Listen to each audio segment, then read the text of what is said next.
Welcome to part 2 of my Carbon 60 and health considerations series. I think this will be the last of this particular series. I'm going to go into some more batches that I've made, that I've attempted, and then I'll get through all that and then get into some of my health considerations, some of my observations with C60. But before we get into all that, let's get into some disclaimers. Disclaimers, this is not medical advice. This is not a product endorsement of any kind. I do not sell C60 and I am not a paid spokesperson.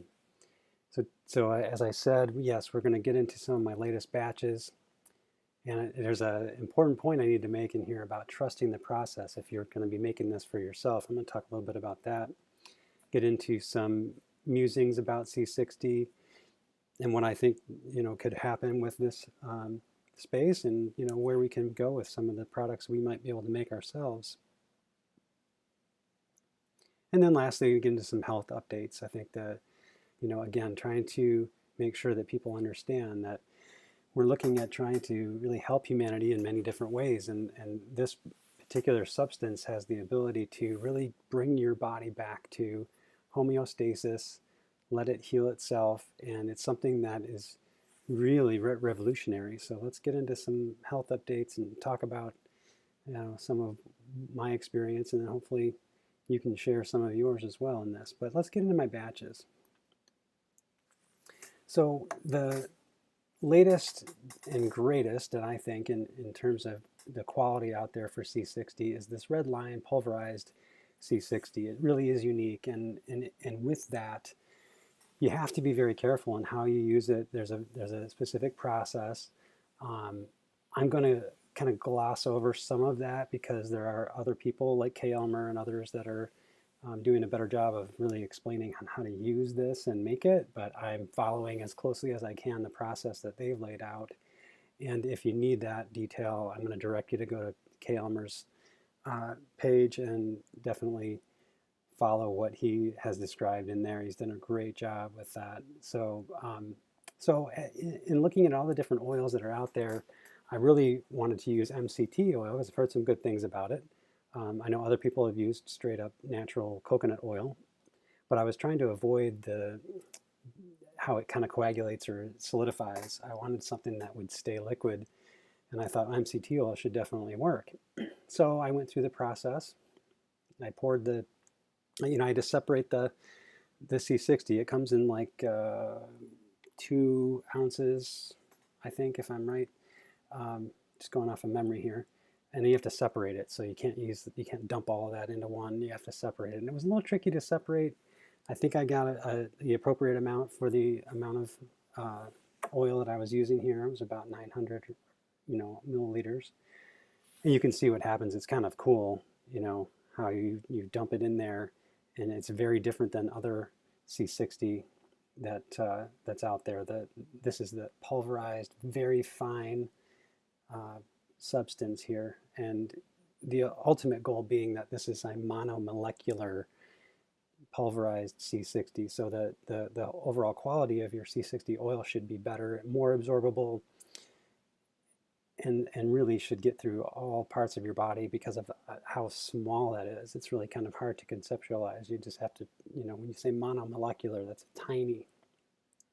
With the other C60s, you can get into like clumps where it's definitely very tiny, it's microscopic, but they're kind of clumped together.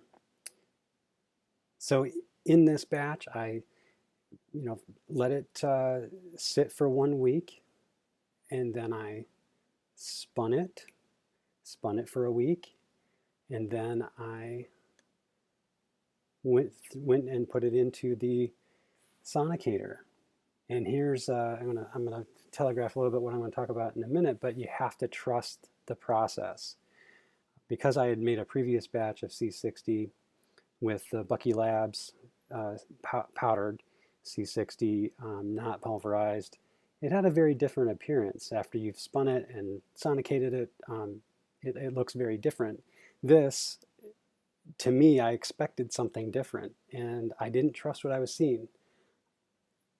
So that's actually what you wanted it to look like, but because I didn't trust it, I was too nervous to use it. I didn't even get it to the filtration process, which is something that I'm going to talk about, and that might have saved this batch. And that was kind of a costly error. So again, I'll talk about that a little bit later, but this is kind of what was close to the end product there, and I did not trust it. It was looking like this brown color, and I just felt like that wasn't what I was supposed to be seeing. So I abandoned that batch. I dumped it. And that was, looking back in hindsight, wow, what a waste. But I had some leftover Bucky Labs C60, and I was really interested, again, in trying to get into an MCT oil a mixture. So when I dumped this in, I only had a small amount, maybe 0.25, something along those lines, 0.2, maybe a little more than that. But anyway, I took a small beaker and I poured what I thought was the appropriate amount of MCT oil in there to make the right ratio. And within a day, it already started turning this beautiful purple color that you see. And that's what a lot of people talk about, especially with the company C60 Purple Power. They go with coconut oil and avocado oil as their options, and they come out with this purple color, which is kind of cool. Now, as I noticed, I undershot the amount of oil that for the ratio, so I actually added some more. So it's kind of closer to this like 300 milliliter mark. And that's where it is right now. So starting on June 20th is when I started the spin. And then by July 2nd, that's today, you can see it's extremely dark. And so I'm still spinning that. I want to make sure that there's nothing left over. So I'm actually spinning that a little longer than I want. And then I'm going to throw it on the ultrasonic cleaner, and I'm going to filter it like I do with everything else, and we'll see what I get. But that's looking pretty good. And I did not think that I did not think that the Pulverized 60 was compatible with MCT oil. Therefore, I went back to the Bucky Labs thinking, all right, maybe this will work. And it is working. I think it does make a clearly does dissolve. You can see that the proof is right there. So having this success and then looking at some of the other mistakes I made, I think it is worth a shot to go with the MCT oil and the Pulverized C60, go through the entire process and see what happens. I may do that in the future, but because I wasn't trusting the coconut oil at the time, I went back to olive oil. And with the remaining portion of the Pulverized C60 that I had on hand, I went ahead and started another batch. And you can see here it's Alitalia, which was actually one that was listed in one of Kay Elmer's videos when he had been talking with Martin from Red Lion. They indicated that Alitalia was one of the oils that they had great success with getting a fairly high saturation with C60. So I thought, oh, let me go with it. So here's a short video of what that looked like after it had been spinning for a while.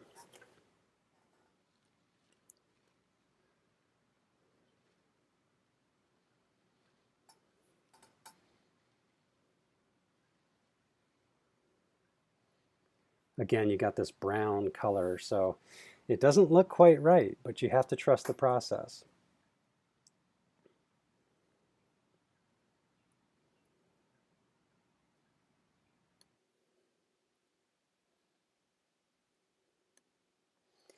So then I went ahead and threw this. I had to break it down into a smaller container, so I used a flask that would fit this ultrasonic cleaner. And I went through that process here. You can kind of see what I've done. And I'm following the process that Kay Elmer kind of laid out for the most part. I wasn't quite sure which temperature I was going to set it at. I believe he set it much lower. But when I saw that it was essentially room temperature, I was like, I will leave it there. You'll see that.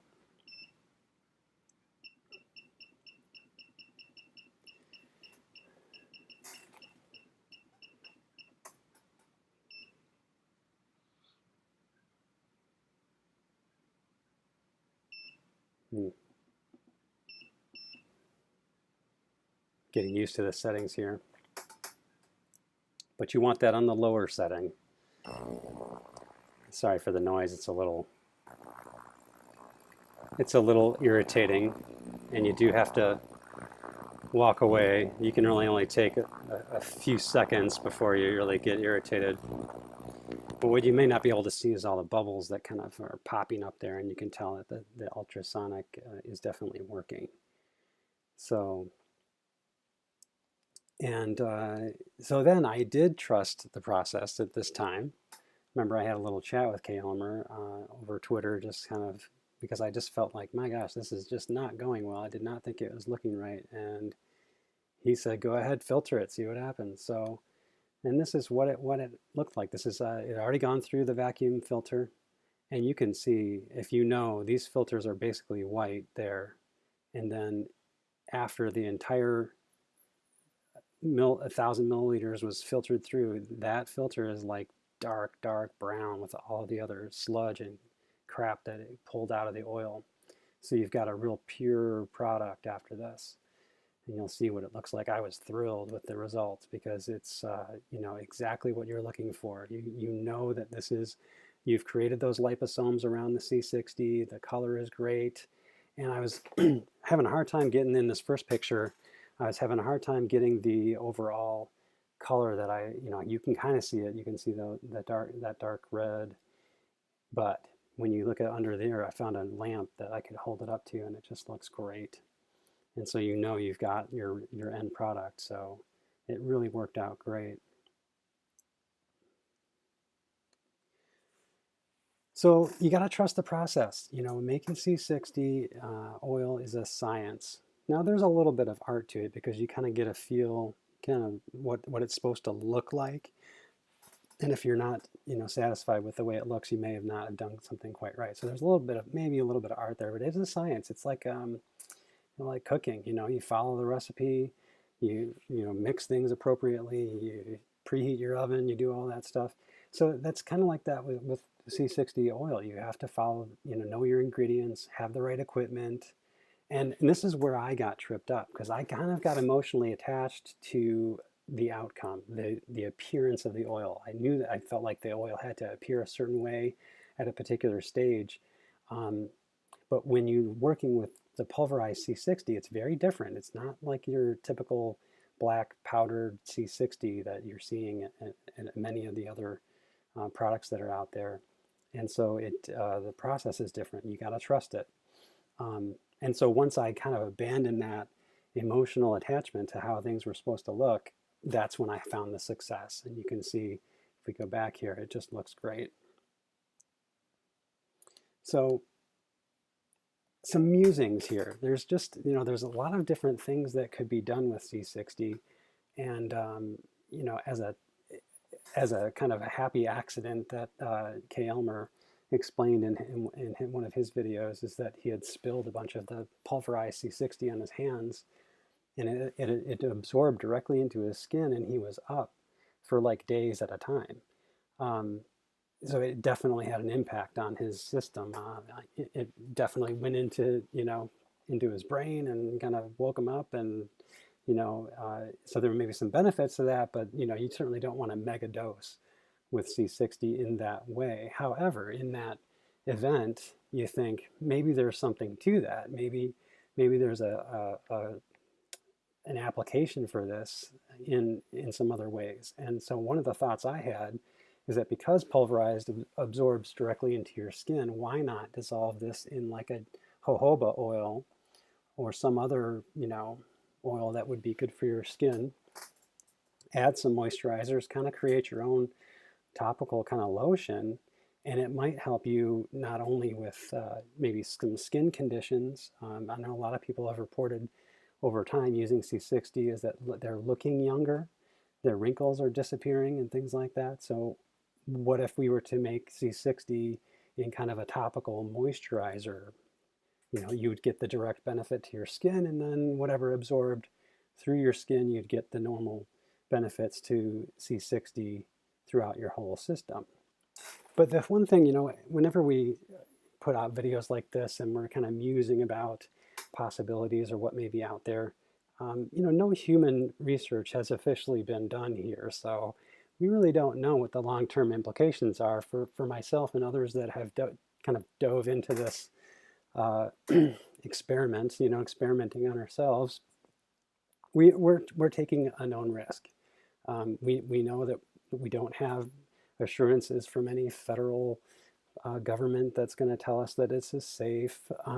But we're looking at this as saying, well, a lot of the research that's out there that has been done on rats um, seems to have merit and that it should have applicability to human beings.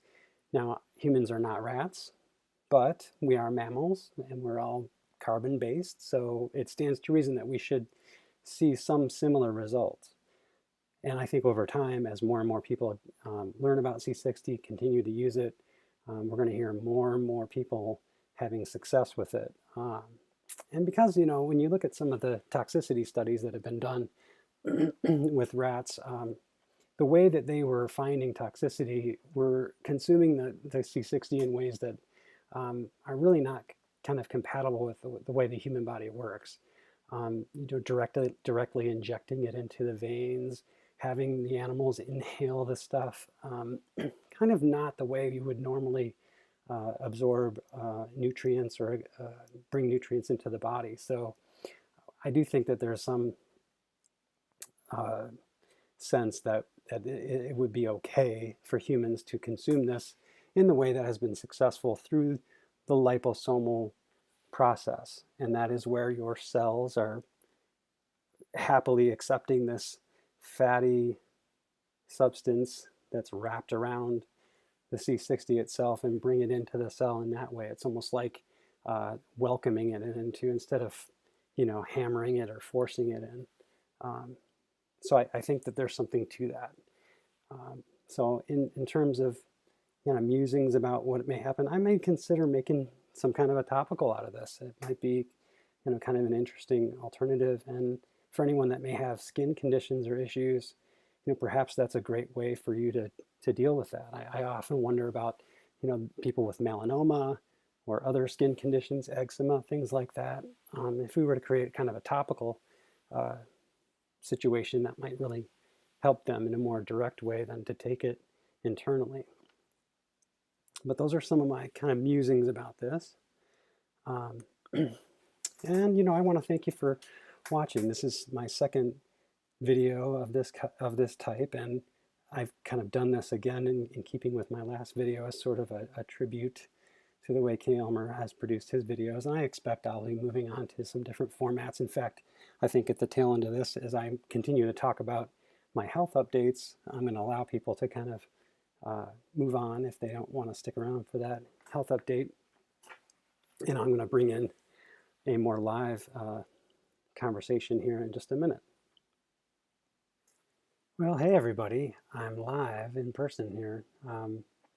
Thought we could just kind of sort of have just a bit of a conversation about C60, give you some background. I know I've talked about this in my last video, but I started taking C60 around November of 2017, so November of last year, and I was really excited to try it because I had seen Cliff High talk about it, Sarah Westall, in a couple of those videos.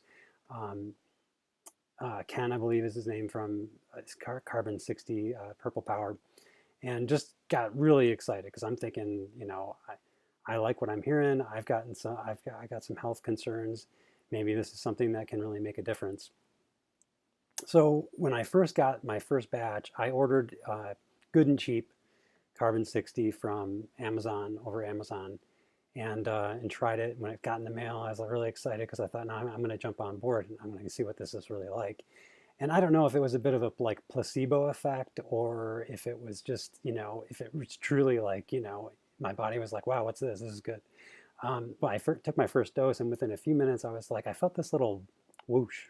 How else I can describe it? Like a whoosh kind of feeling, like right in my brain. I was like, wow, this is cool. I don't know, something's happening here. And I felt just almost instantly a little sharper. And in my job, I work with students. I have to know a lot of names. I have to learn a lot of names. And I had noticed over the past several years, 3, 4, 5 years, that my name recognition, my recall was like getting slower, and that was a little disconcerting. So within a few weeks, I noticed that my name recognition was much better. You know, somebody would show up in my office. Hey, sometimes we would get uncomfortable in the past going, oh man, they're going to get really offended because I'm not going to know their name right away, even though I knew it, but it was that recall that I didn't have. And anyhow, so over several weeks with being on C60, I've noticed that my sharpness is better. Some people have talked about this fog kind of lifting. And I don't know if I had like as strong a term as that, as like an overall fog, but there was definitely kind of a hesitation with certain things, struggling to, sometimes I would be in the middle of a sentence and like almost forget what I wanted to say. And I've noticed that dramatically reduced now 8 months later. Some other interesting things. In my last video, I talked about the fact that I have hemochromatosis, and that's a genetic condition. It's something where my body doesn't know when to stop absorbing iron. I take in iron like anybody else, and my body doesn't stop absorbing it. It just starts depositing it in different organs and different parts of my body. So I overheard Ken talk about the fact that C60 may help with heavy metals. So if somebody has, some kind of lead exposure or other metals, this could be something that might mitigate that, even eliminate some of the excess metals in your system. I thought, well, gosh, iron is my #1 problem for like a long-term health concern. And I thought C60 should, or I would hope, do something about that. And if you watch my last video, you'll see I have some actual data on that blood work that I've had done, and it shows some impact on that. There's 2 factors when it comes to hemochromatosis. There's iron saturation, and then there's the ferritin level. And ferritin is really looking at like how much iron is soaked into all your organs and stuff. And so that figure in the normal range is anywhere from something like 50 to 300, and that's like the normal range. When I was first diagnosed with hemochromatosis, when they took that ferritin measure, I had 11,000 in my system. So that was really, really super high. And so the way you normally mitigate that with hemochromatosis is that you have to have blood taken. So I would go to the doctor and they would take blood. And then it changed. I used to just go to the doctor to have it done, and then they changed some rules, and I was allowed to, give blood like anyone else to the Red Cross. And that's what I would do. I would just go and give blood, and that would help kind of keep my iron levels down. But, and I like giving blood. It's fine. It's helpful to others, and I'm sure my iron levels are quite nice for people who may be anemic and need the iron. So that's all a win-win. But I kind of like the idea of having some other ways of mitigating this, not being totally reliant on giving blood. So that was kind of my motivation, and it seemed to have been working, at least on one aspect of it. But when I had my blood taken again, the iron level, the ferritin number actually went up a little bit. So I still don't quite know. I'm actually this week headed back to the doctor to get more blood work done to see where I'm at, because again, it's been more months now, but I gave blood last month, I think. So probably the ferritin will be down a little bit, but I can't say that that would be attributed to the intake of C60. I had this notion that if my overall iron saturation went down, continued to go down, because that was one of the factors with C60 that did go down, that perhaps it would get to like a lower threshold, and then the organ deposits would be taken care of. Then after that, I don't know. However, I'm feeling like just because I want to make sure that the hemochromatosis is taken care of, I need to get it down to a manageable level, and it really should be down closer to the 50 mark, which is, I don't know if it's micrograms, or I'm not sure exactly the measure, but I want to get it down lower to that. So, and then my thought is, if I keep that down, I may see even more benefits across the rest of my system with the C60 because I think there, as I've listened to other people report benefits of C60, I have felt like, I don't know, I'm getting some good benefits. I'm not seeing like the big miraculous, like, oh my gosh, it's amazing. There have been some of that, like I said, with my recall is better. There have been some subtle things, it's going to be kind of hard for most people to see. I've got this like gray here, and that really started coming in when I was about 18, very little bit, and then over time that's grown. What I wish I had, which I don't have now, is I'm able to find a picture of myself, but what I'm seeing here is actually smaller. This patch was a little bit bigger, and my parents noticed it, and other people have noticed it. I think that it's possible that the C60 is helping with the gray, which I've heard, and I don't know if this is the only factor in graying, but people indicate that hydrogen peroxide is a factor when and how much your hair turns gray, and that the C60 sort of attaches itself to hydrogen peroxide and cleans it out of your system, and then allows your hair to kind of grow its natural color again. And if you search on YouTube, you'll find people. There was a recent video of somebody who reported that same thing, that his hair was actually returning to normal color. And so we'll see. One other thing that I've noticed. So I had surgery on my knee a couple of years ago for a torn meniscus. And it was painful. It was irritating. And I really needed the surgery. I got the surgery and things, really helped. But I still had this nagging kind of annoying pain that would come back every now and then. And since I've been on the C60, that has dramatically reduced. I think that again, returning your body to this homeostasis really allows your body to heal. So I'm feeling like it's having an impact there, and I actually started running again. I was a runner in high school, track and cross country, and now I had gotten away from it, from the normal kind of aches and pains of aging and getting older that a lot of people experience, and kind of stop getting your exercise. So I do think that's a factor. I think my recovery is much better. The past few times I've tried to get back into running, I would be like out of commission for days after a run. And now it's been not more than 2 days, and I'm back at it. The first couple days after the first run, I was definitely sore. And some of that's kind of unavoidable. But I feel like since I've been on the C60, and after that first run, my body healed up after that. But really, my soreness pretty much dissipates the next day, day and a half. So I'm feeling like that's a factor. That's a benefit. So that's probably all I really need to say right now for looking at the time. I don't want to go too much longer. But I feel like, C60 is definitely making a positive impact on me.